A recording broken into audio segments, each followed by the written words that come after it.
Hello everyone. आज का हमारा टॉपिक है सौरमंडल, सोलर सिस्टम। तो सबसे पहले जानने की कोशिश करेंगे कि सौरमंडल होता क्या है। काफ़ी लोगों को नॉलेज होता है प्लेनेट के बारे में, ग्रहों के बारे में, उल्कापिंड, ये सभी खगोलीय पिंडों के बारे में, लेकिन थोड़ा उनको कन्फ्यूजन रह जाता है आकाशगंगा, ब्रह्मांड, यूनिवर्सल और सौरमंडल के बीच में। तो सबसे पहले हम सौरमंडल को क्लियर कर लेते हैं। वैसे कि इस जो यूनिवर्सल एंटायर ब्रह्मांड में एक सौरमंडल नहीं है, असंख्य सौरमंडल हैं, लाखों सौरमंडल हैं। लेकिन हमें हमें क्या, सभी लोगों को जानकारी केवल अपने सौरमंडल की करनी होती है। जो हमारा सौरमंडल है, जो हमारे पृथ्वी का सौरमंडल है, उसके बारे में हम पढ़ेंगे। हमारा सौरमंडल सूर्य, 8 ग्रह, उपग्रह तथा कुछ अन्य खगोलीय पिंड जैसे क्षुद्र ग्रह और उल्कापिंड से मिलकर बना है। सूर्य सौरमंडल के बीच में स्थित है। सूर्य एक ऐसा तारा है जो पृथ्वी के सबसे नज़दीक है। तो इस लाइन को हम समझेंगे, सूर्य एक तारा है क्योंकि रात को जब हम आसमान की तरफ देखते हैं तो एक नहीं, असंख्य तारे दिखाई पड़ते हैं। हजारों तारे भी दिखाई पड़ते, तो उसमें से लेकिन वो काफ़ी छोटे दिखाई पड़ते हैं। लेकिन इसका मतलब ये नहीं कि वो सूर्य से छोटे हैं, वो सूर्य से काफ़ी बड़े भी हैं। और वो हमारी पृथ्वी से काफ़ी दूर होने के कारण वो हमें बहुत छोटे दिखाई पड़ते हैं। लेकिन सूर्य जो है ना, पृथ्वी के सबसे नज़दीक का तारा है, इसलिए काफ़ी बड़ा दिखाई पड़ता है। लेकिन इतना नज़दीक भी नहीं, क्योंकि इसमें ज़्यादा गर्मी उष्मा होती है। ये भी काफ़ी दूर है, नहीं तो हम लोग इसकी गर्मी को बर्दाश्त ना कर पाएँ। अभी समझेंगे ब्रह्मांड, सौरमंडल और पृथ्वी के बीच में संबंध। सबसे पहले जानेंगे इनका क्या लेवल होता है, ये कहाँ पे आते हैं, किस कौन किसका कॉम्बिनेशन है कि ब्रह्मांड। तो सबसे पहले हम समझने की ये कोशिश करेंगे कि यूनिवर्सल जो ब्रह्मांड है ना, इससे बाहर कुछ भी नहीं है।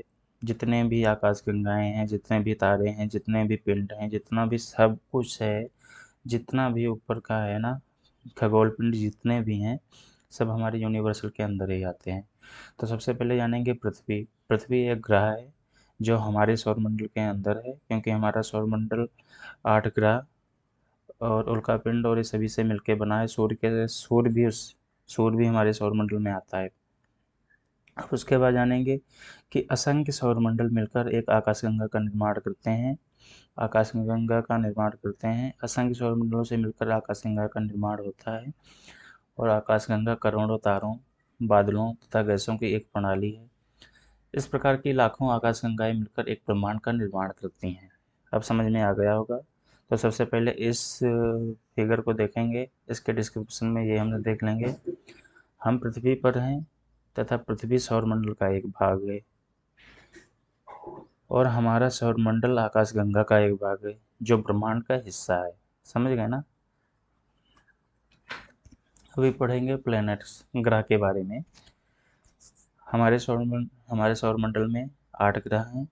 सूर्य की दूरी के अनुसार क्रमशः इस प्रकार हैं। सबसे पहले बुध पड़ेगा, सूर्य से दूरी के अनुसार हम बता रहे हैं। कहने मतलब सूर्य के सबसे नज़दीक बुध है। बुध के बाद शुक्र का नंबर आता है, फिर पृथ्वी। पृथ्वी तीसरे नंबर पे है। ये सीक्वेंस में बने हैं। ये सभी सूर्य से दूरी के अनुसार सीक्वेंस में सभी ग्रह के नाम है यहाँ पे। बुध, शुक्र, पृथ्वी, मंगल, बृहस्पति, शनि, यूरेनस और नेपच्यून। सौरमंडल के सभी 8 ग्रह एक निश्चित पथ पर सूर्य का चक्कर लगाते हैं। इस दीर्घ वृत्ताकार पथ या रास्ते को कक्षा कहते हैं। इसमें आप देख सकते हो सौरमंडल में ग्रहों का स्थान। ये सबसे पहले सन सूर्य आ जाएगा। सूर्य के सबसे पहले ये दीर्घ वृत्ताकार जो पहला बना है, ये वाला, ये है हमारे बुध का। ये बुध ग्रह है, सूर्य के सबसे नज़दीक है, देखा, मरकरी। उसके बाद आएगा हमारा शुक्र ग्रह। दूसरे नंबर पे शुक्र आता है। तीसरे नंबर पे पृथ्वी आ जाएगी। चौथे पे मंगल ग्रह आ जाएगा। पाँचवें पे बृहस्पति ग्रह। छठे पे शनि। सातवें पे यूरेनस। और आठवें पे नेपच्यून। तो सबसे पहले हम जानने की कोशिश करेंगे जो ग्रह बुध, शुक्र, पृथ्वी और मंगल, ये जो 4 ग्रह हैं, ये आंतरिक ग्रह माने जाते हैं पृथ्वी के। ये चट्टानों से मिलकर बने होते हैं। जो ये 4 जो ग्रह हैं, ये बाहरी ग्रह माने जाते हैं, क्योंकि ये काफ़ी दूरी पे हैं। एक और बता रहा हूँ एक बार, इसमें शुक्र और पृथ्वी को जुड़वा ग्रह भी कहते हैं। मतलब इनके काफ़ी जो आकार है या इनके काफ़ी जो भौतिक गुण है ना, पृथ्वी से ही मिलते हैं। लेकिन केवल जीवन के लिए अनुकूल परिस्थितियाँ पृथ्वी पर ही उपलब्ध हैं। केवल जीवन हमारा पृथ्वी पे ही संभव है। चलो अभी आगे बढ़ते हैं, उसके बाद में समझेंगे। सूर्य के बारे में हम जानने की कोशिश करेंगे। सूर्य सौरमंडल के केंद्र में स्थित है, जो अत्यधिक गर्म गैसों से बना है।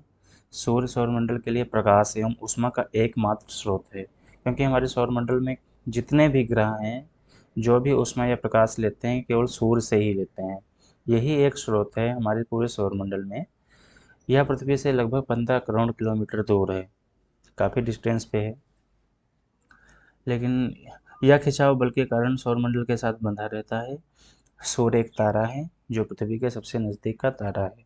ये ये बात पहले बता चुका हूँ, ये एक तारा है, लेकिन ये पृथ्वी के सबसे नज़दीक है। इतना नज़दीक भी नहीं भाई, काफ़ी दूर भी है। क्योंकि ये काफ़ी गर्म होता है। नज़दीक होगा तो हम लोग कैसे रह पाएंगे पृथ्वी पे। अभी पृथ्वी के अर्थ के बारे में हम जानने की कोशिश करेंगे। सौरमंडल में जीवन के लिए अनुकूल परिस्थितियाँ संभवतः केवल पृथ्वी पर पाई जाती हैं। यहाँ पानी और वायु उपस्थित है, जो हमारे जीवन के लिए आवश्यक है। वायु में जीवन के लिए आवश्यक गैस ऑक्सीजन मौजूद है। पृथ्वी ना तो अधिक गर्म है और ना ही अधिक ठंडी है, इसलिए पृथ्वी सूर्य का सबसे अद्भुत ग्रह माना जाता है। केवल पृथ्वी पे ही जीवन संभव है और किसी ग्रह पे नहीं है। सूर्य से दूरी के हिसाब से पृथ्वी तीसरा ग्रह है, क्योंकि पहला बुध है, दूसरा शुक्र है, तीसरा पृथ्वी है, चौथा मंगल है, फिर पांचवा बृहस्पति, छठा शनि, सातवां यूरेनस, आठवां नेपच्यून। सबसे पहले सूर्य से दूरी के हिसाब से पृथ्वी तीसरा ग्रह है, जबकि आकार में यह पांचवा सबसे बड़ा ग्रह है। पृथ्वी ध्रुवों के पास थोड़ी चपटी है। पृथ्वी एकदम गोल नहीं है। जब आप ग्लोब खरीदोगे तो उसमें, लेकिन ग्लोब तो गोला ही होता है, लेकिन जो ध्रुवों के पास होता है, जो उत्तरी ध्रुव और दक्षिणी ध्रुव है, इस पे हल्का सी चपटी हुई पृथ्वी है। इसकी दो तिहाई सतह पानी से ढकी होने के कारण यह अंतरिक्ष से देखने पर नीले रंग की दिखाई पड़ती है, इसलिए इसे नीला ग्रह भी कहा जाता है। दो तिहाई हिस्सा इसका पानी से ढका है, इसलिए अंतरिक्ष से देखने पे नीली दिखाई पड़ती है। ये देख सकते हो ना आप यहाँ पे। अभी मून के बारे में पढ़ेंगे। चंद्रमा। हमारी पृथ्वी के पास केवल एक उपग्रह है, जिसका नाम है चंद्रमा। इसका व्यास पृथ्वी के व्यास से एक चौथाई है। इसकी पृथ्वी से दूरी लगभग 3,84,400 किलोमीटर है। नील आर्मस्ट्रांग पहले व्यक्ति थे जिन्होंने 20 जुलाई 1969 को सबसे पहले चंद्रमा की सतह पर कदम रखा। चंद्रमा पृथ्वी का एक चक्कर लगभग 27 दिन में पूरा करता है, और लगभग इतने ही समय में यह अपने अक्ष पर एक चक्कर पूरा करती है। देखो, जो चंद्रमा होता है, जैसे जैसे सौरमंडल में सभी ग्रह सूर्य के चक्कर लगाते हैं, इसी प्रकार जो उपग्रह होते हैं, ये ग्रहों के चक्कर लगाते हैं। जो चंद्रमा है, ये पृथ्वी का उपग्रह है। पृथ्वी के पास केवल एक ही उपग्रह है, वो चंद्रमा है। तो जिस प्रकार सभी ग्रह सूर्य का चक्कर लगाते हैं, इसी प्रकार ये चंद्रमा भी पृथ्वी का चक्कर लगाता है। ये एक चक्कर लगभग 27 दिन में पूरा करता है, तथा अपने ही अक्ष पे जो घूर्णन होता है इसका, ये भी 27 दिन में ही लगभग बराबर ही समय में पूरा करता है। इसकी परिस्थितियाँ जीवन के लिए अनुकूल नहीं है, इस पर जीवन संभव नहीं है। इसकी सतह पर पर्वत, मैदान एवं गड्ढे हैं, जो चंद्रमा की सतह पर छाया बनाते हैं। पूर्णिमा के दिन चंद्रमा की इनकी छाया को देखा जा सकता है। क्षुद्र ग्रह। ग्रहों और उपग्रहों के अतिरिक्त असंख्य छोटे पिंड भी सूर्य के चारों ओर चक्कर लगाते हैं। इन पिंडों को क्षुद्र ग्रह कहते हैं। ये मंगल एवं बृहस्पति की कक्षाओं के बीच में पाए जाते हैं, जो दीर्घवृत्ताकार, जिसमें सभी ग्रह सूर्य का चक्कर लगाते हैं, लेकिन ये सबसे ज़्यादा जितने क्षुद्र ग्रह होते हैं, सबसे ज़्यादा मंगल और बृहस्पति की कक्षाओं में पाए जाते हैं। क्षुद्र ग्रह ग्रह के ही भाग होते हैं, जो कि बहुत वर्ष पहले विस्फोट के बाद ग्रहों से टूटकर अलग हो गए हैं। उल्कापिंड। सूर्य के चारों ओर चक्कर लगाने वाले पत्थरों के छोटे छोटे टुकड़ों को उल्कापिंड कहते हैं। कभी कभी ये उल्कापिंड पृथ्वी के इतने नज़दीक आ जाते हैं कि इनकी प्रवृत्ति पृथ्वी पर गिरने की होती है। इस प्रक्रिया के दौरान वायु के साथ घर्षण होने के कारण ये गर्म होकर जल जाते हैं। कभी कभी कोई उल्का पृथ्वी पे पूरी तरह जले बिना गिरते हैं, जिससे पृथ्वी में गड्ढे बन जाते हैं।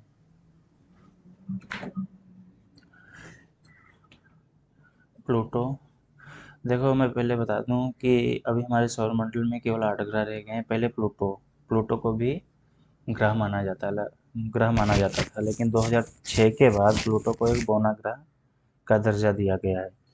अभी तक प्लूटो भी एक ग्रह माना जाता था, परंतु अंतर्राष्ट्रीय खगोलीय संगठन ने अपनी बैठक अगस्त 2006 में किया। उसके तहत यह निर्णय लिया कि कुछ समय पहले खोजे गए अन्य खगोलीय पिंड जैसे सिरस तथा प्लूटो बौने ग्रह कहे जाएंगे। तो अभी से इनको बौने ग्रह कहते हैं। उपग्रह उपग्रह एक खगोलीय पिंड है जो ग्रहों के चारों ओर उसी प्रकार चक्कर लगाते हैं जिस प्रकार ग्रह सूर्य के चारों ओर चक्कर लगाते हैं। मानव निर्मित उपग्रह आर्टिफिशियल सैटेलाइट जो होते हैं, एक कृत्रिम पिंड हैं जो वैज्ञानिकों के द्वारा बनाए गए हैं, जिसका उपयोग ब्रह्मांड के बारे में जानकारी प्राप्त करने एवं पृथ्वी पर संचार माध्यम के लिए किया जाता है। इसे रॉकेट इसे रॉकेट द्वारा अंतरिक्ष में भेजा जाता है एवं पृथ्वी की कक्षा में स्थापित किया जाता है। अंतरिक्ष में स्थापित भारतीय उपग्रह इस प्रकार हैं। अभी अंतरिक्ष में जो भारत ने स्थापित किया है, ये पृथ्वी की कक्षा में स्थापित करते हैं। वो इस प्रकार हैं। पहला इनसैट, IRS, एडुसेट आदि। नक्षत्र मंडल रात में आसमान की तरफ देखने पर तारों के समूह द्वारा बनाई गई विभिन्न आकृतियां दिखाई देती हैं। यही नक्षत्र मंडल कहलाते हैं। अर्सा मेजर या बिग बियर इसी प्रकार के एक नक्षत्र मंडल हैं। बहुत आसानी से पहचान में आने वाला नक्षत्र मंडल सप्तऋषि है, जिसमें 7 तारा होते हैं। यह 7 तारों का समूह है जो कि नक्षत्र मंडल अर्सा मेजर का एक भाग है। प्राचीन समय में लोग रात्रि में दिशा का निर्धारण तारों की सहायता से करते थे। उत्तरी तारा उत्तर दिशा को दर्शाता है, इसे ध्रुव तारा भी कहते हैं। यह आसमान में हमेशा कांस्टेंट या एक ही स्थान पे रहता है। ये कभी डिफरेंट दिशा पे नहीं जाएगा, इसलिए सभी लोग आसानी से ध्रुव तारा को देख के दिशा का निर्धारण कर लेते थे। यह आसमान में हमेशा एक ही स्थान पर रहता है। हम सप्तऋषि की सहायता से ध्रुव तारे की स्थिति को जान सकते हैं। यदि सप्तऋषि मंडल के संकेतक तारों, ये 2 संकेतक तारे हो गए, संकेतक तारों को आपस में मिलाते हुए एक काल्पनिक रेखा खींची जाए। ये दोनों तारों को आपस में मिलाया एक काल्पनिक रेखा खींची है, बिल्कुल सीधी सी खींची जाए एवं उसे आगे की ओर बढ़ाया जाए तो यह ध्रुव तारे को इंगित करेगी। ये जो ध्रुव तारा होता है हम सप्तऋषि के संकेतक तारों से जान सकते हैं। जो संकेतक तारों के बिल्कुल सामने, बिल्कुल अलाइन में जो रेखा हम काल्पनिक रेखा इसे मान के खींचते हैं, तो वो बिल्कुल ध्रुव तारे के सामने होती है। अभी हम ब्रीफ डिस्क्रिप्शन जान लेंगे ग्रहों के बारे में। थोड़ा बहुत जानकारी रखना जरूरी है सभी ग्रहों के बारे में। ग्रहों की संक्षिप्त में जानकारी। नंबर 1 देखेंगे बुध मरकरी, जो सूर्य के सबसे करीब है। सूर्य के चारों ओर एक परिक्रमण 88 दिन में पूरा करता है तथा अपने अक्ष पर घूर्णन 59 दिनों में करता है। यह सूर्य के सबसे नज़दीक का ग्रह है। दूसरे नंबर पे आ जाता है शुक्र। सूर्य के चारों ओर एक परिक्रमण 255 दिनों में पूरा करता है तथा अपने अक्ष पर घूर्णन 243 दिन में। यह सूर्य से दूरी के अनुसार दूसरा ग्रह है। शुक्र को पृथ्वी का जुड़वा ग्रह माना जाता है क्योंकि इसका आकार और आकृति लगभग पृथ्वी के समान है। अब तीसरे नंबर पे देखेंगे अर्थ पृथ्वी के बारे में। सूर्य के चारों ओर एक परिक्रमण 365 दिन में पूरी करती है तथा अपने अक्ष पर घूर्णन 1 दिन में। यह सूर्य से दूरी के अनुसार तीसरा ग्रह है एवं आकार में 5वां ग्रह है। इसका मात्र एक उपग्रह है, चंद्रमा। मंगल ग्रह सूर्य के चारों ओर एक परिक्रमण 687 दिन में पूरा करता है तथा अपने अक्ष पर घूर्णन 1 दिन में। यह सूर्य के दूरी के अनुसार चौथा ग्रह है। चंद्रमा की संख्या 2 है। आप इसको रोक के इसका स्क्रीनशॉट ले सकते हैं बाद में पढ़ने के लिए, क्योंकि अभी हम ज़्यादा क्लियर नहीं कर पा रहे हैं क्योंकि थोड़ा गले में प्रॉब्लम चल रही है। बृहस्पति सूर्य के चारों ओर एक परिक्रमण 11 साल 11 महीने लगभग 12 साल में पूरा करता है तथा अपने अक्ष पर घूर्णन 9 घंटे या 9 घंटे और 56 मिनट में करता है। यह सूर्य से दूरी के अनुसार पांचवा ग्रह है। चंद्रमा की संख्या इसमें 53 है। इसके 53 चंद्रमा हैं जो ग्रह होते हैं। सूर्य के चारों ओर अभी शनि के बारे में जानेंगे। सूर्य के चारों ओर एक परिक्रमण 29 साल 5 महीनों में पूरा करता है तथा अपने अक्ष पर घूर्णन 10 घंटे 40 मिनट में। यह सूर्य से दूरी के अनुसार छठा ग्रह है। चंद्रमा की संख्या लगभग 53 है। सातवां ग्रह है जो यूरेनस। सूर्य के चारों ओर एक परिक्रमण 84 साल में पूरा करता है तथा अपने अक्ष पर घूर्णन 17 घंटे और 14 मिनट में। चंद्रमा की संख्या लगभग 27। अभी सबसे लास्ट जो आठवां ग्रह है नेपच्यून। सूर्य के चारों ओर एक परिक्रमण 164 साल में तथा अपने अक्ष पर घूर्णन 16 घंटे 7 मिनट में। इसकी चंद्रमा की संख्या लगभग 13 है।